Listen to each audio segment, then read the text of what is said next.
So I'm going to stress non-spoiler. It's going to be extremely vague, but basic gist. This was really great.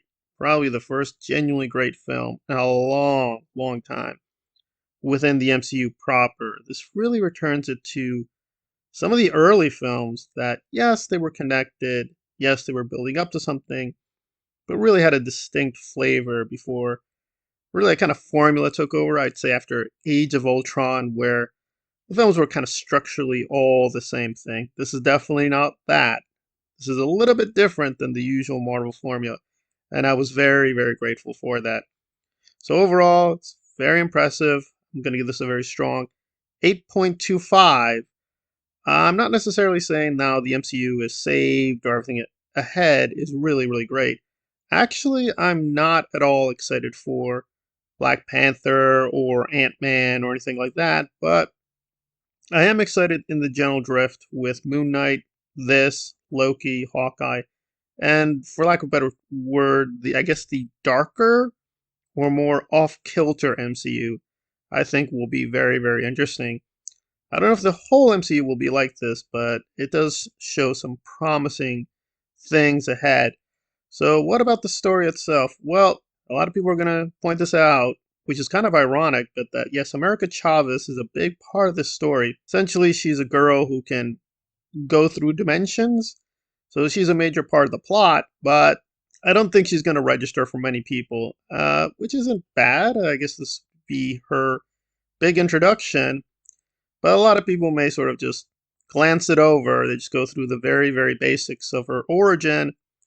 That's about it. Really, this is more of a Strange or Wanda story. I'd argue probably it's dominantly a Wanda story. And some people may be annoyed by that. I myself have not enjoyed Wanda in the MCU. I don't really like Elizabeth Olsen as Wanda. That didn't really change my opinion on that. But I thought the film overall was really strong. So even if it featured a major character I didn't really care about, I still enjoyed the film a lot. I will say, though, that even if this is non-spoiler, if you're coming in cold without WandaVision, it may be very confusing. You don't have to see all of WandaVision, just see a couple of the early episodes. You definitely don't want to see the what ifs. The what ifs may have spoiled a little bit too much, but if you are still confused, then just watch some of the what ifs and watch WandaVision, and you'll be very well informed as to, well, why did this happen? Why did that happen? Why is she dressed like this? Well, what is going on here? Because this Wanda will come off very differently from the Wanda in the early MCU and from her debut. Again, I mostly liked what they did in terms of story choices. But again, when you're dealing with the multiverse and you can basically pull back or sort of negate certain results, a lot of people may see this as just empty fluff, and the cameos, while interesting and pleasing, didn't go anywhere and weren't really vital to the story. I disagree there.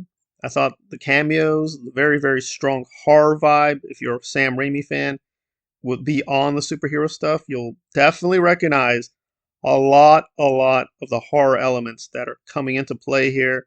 I was very pleased with that. Definitely felt like he had a very distinct vision and he executed it. And most of all, special effects. The special effects never really felt sloppy, which I think really did a lot of damage to Infinity War and Endgame. You're just looking at mush. You can't tell what people are. Battles happen, but things aren't registering. Like Thanos just gets hit over and over again, and he just gets up and doesn't seem like he took any damage. So it didn't really feel like things happened with any consequence or any tangibility. It's just they're somewhere and things are happening, and a lot of things are happening, but I really didn't care. I didn't find this to be the case. Now, again, this is more focused, and Sam Raimi, I think, has taken a lot of notes from what happened with Spider-Man, because even there, to be consistent, it did feel like just this bouncy CGI creation and didn't really matter. It's not the case here. Definitely everything felt very real. And again, that's very impressive because it's a lot of creatures. It's not just humans that are being shown. And so, for the most part, I think overall, an excellent film on many levels with the special effects, performances, the direction, the performances.